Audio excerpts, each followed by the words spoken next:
The first thing is that this whole crypto revolution that we're going through, it really is like a gold rush. If you go into the 18th and 19th centuries in the US, everybody was chasing the gold.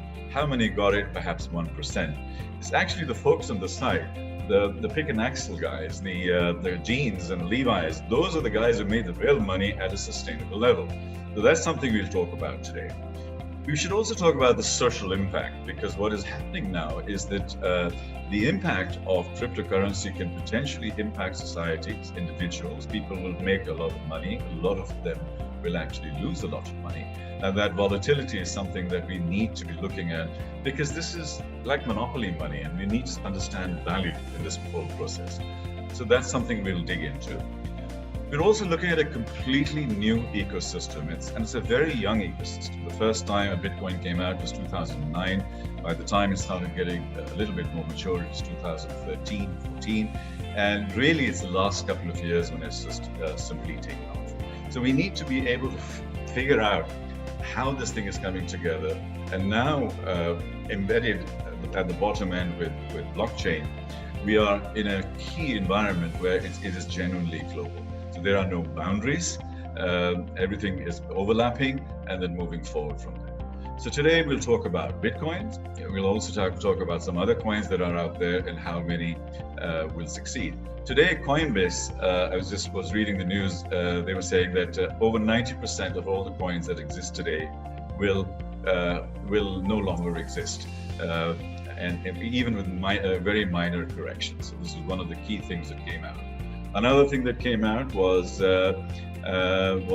these folks, El Salvador, becoming one of the first countries that potentially will go and become a haven for a safe haven for cryptocurrencies.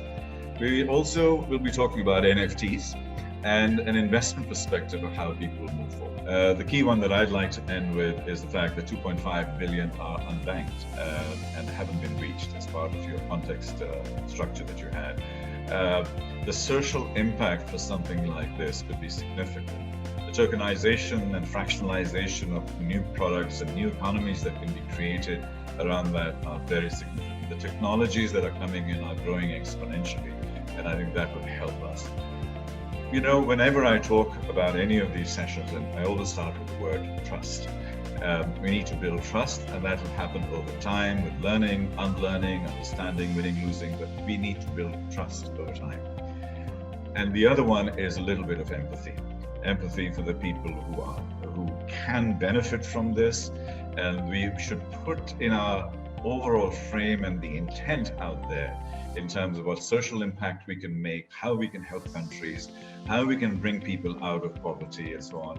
And here is a new tool that we have, and I believe if we put our minds, our collective minds and collective intelligence towards this, we should be able to start finding good solutions around it. And I hope people will get involved in this. And as Khurram said, you know, one of the ways of learning is just buy a small amount, I don't know, $1,000 or something like that you can throw away. That's the best way to learn, because then you'll work that and then sell $100 and see what happens, and buy $50 and see what happens.